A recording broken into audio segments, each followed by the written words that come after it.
So this will be kind of a long rant, but from the files of when Trapping a Baller Goes Wrong is the story of Roddy White. Roddy White was star receiver for the Atlanta Falcons for many years.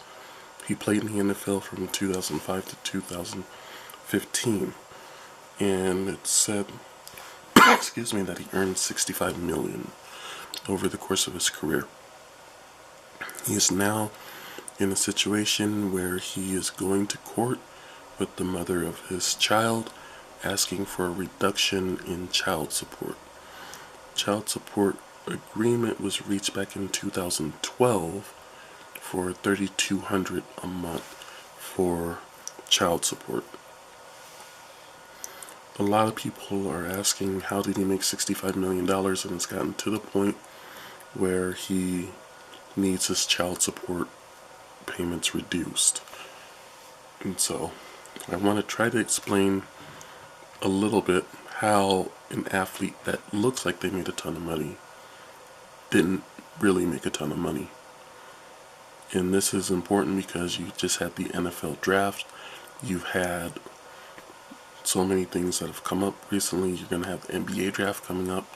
And whenever you have these draft events, you have people coming out the woodwork. You have women getting dressed up. You have websites telling people where these ballers are going to be, specifically so women can try to get pregnant by them.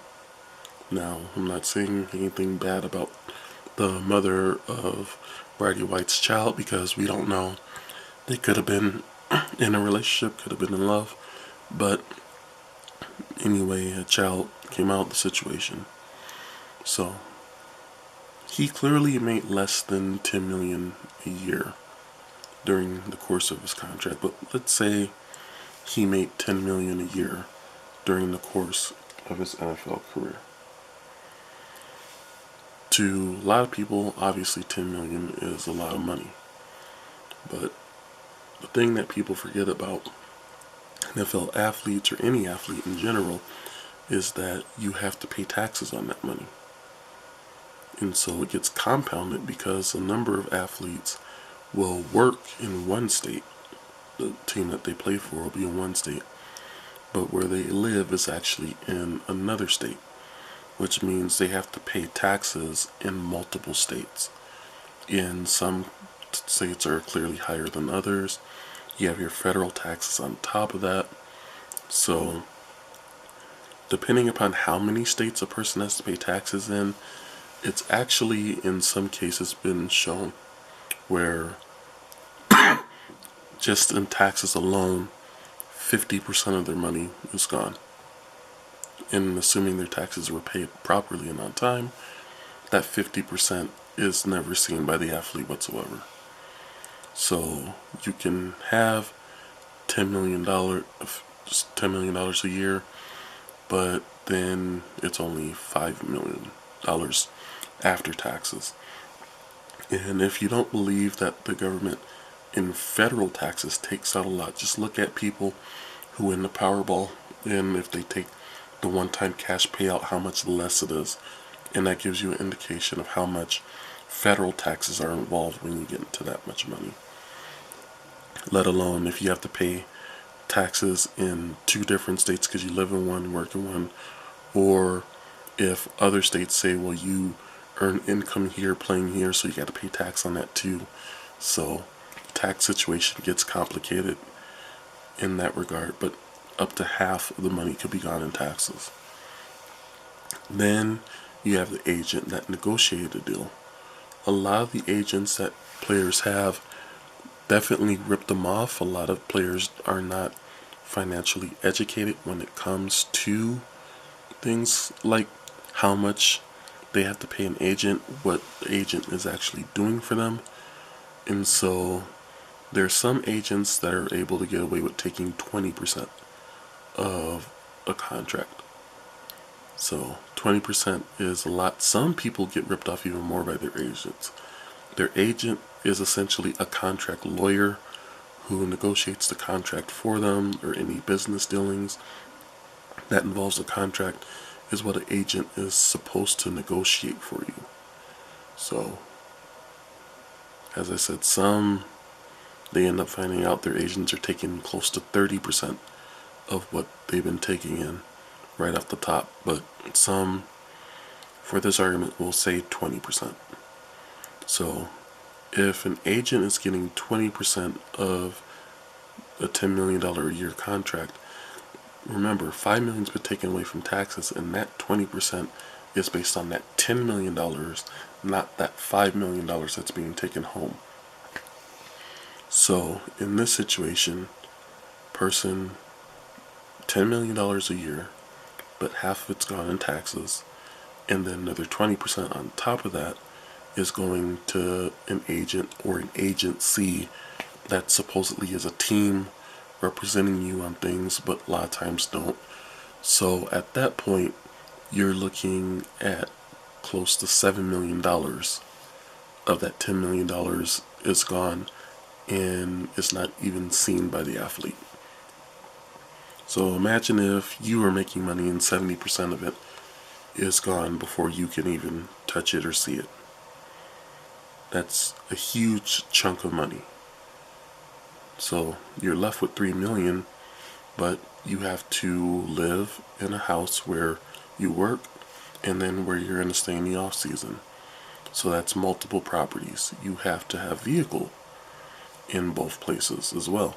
So that's multiple vehicles.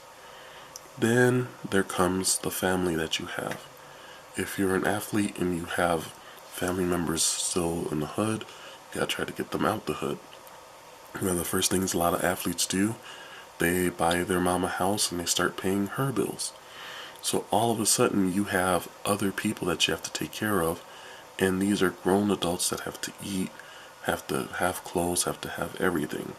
So what ends up happening, that money gets less and less and less. So what happens after that? Then, just because you have a house doesn't mean it comes fully furnished. You have to have furniture, you have to have food, you have to have all these things. You have your road expenses that do not get reimbursed by your team.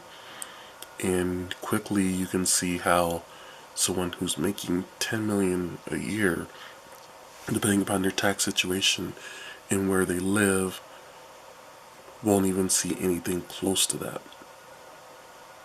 And so that's why some athletes maybe seem like they're balling and seem like they're rich, but once their career ends, they don't have much of anything.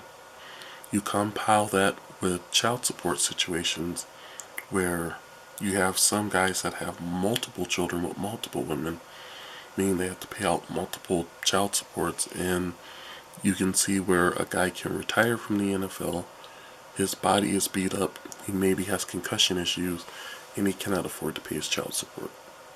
It ends up being a huge, huge problem.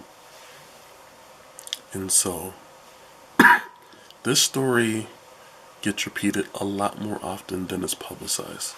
A lot of times people look at the women on reality shows and how much they're living off of child support and not seeming to work or anything like that, and that's not the reality.